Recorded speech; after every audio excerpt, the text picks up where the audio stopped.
What's up guys, this is Massey. Welcome to another video. In this video I want to find out the linear approximation to f of x equals to square root of 2x plus 9 at x not equals to 0.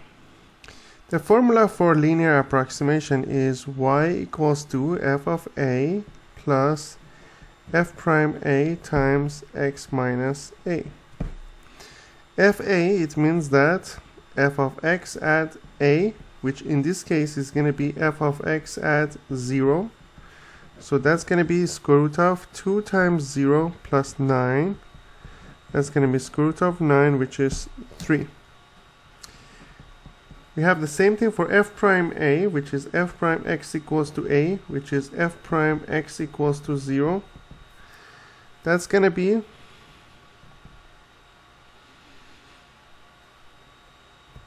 f of x is 2x plus 9 to the power of 1 over 2.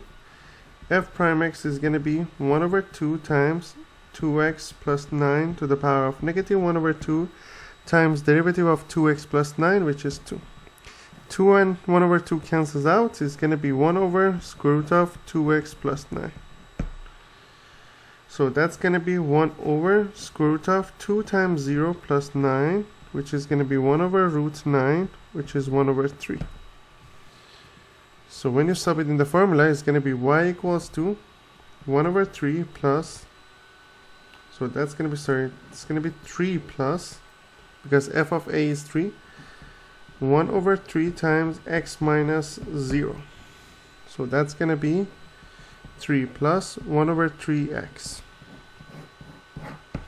That's going to be the linear approximation to this function. 1 over 3 is the slope, and 3 is going to be the y-intercept. So that's the linear approximation. I hope you enjoyed this video. Please leave me a comment if you have any question.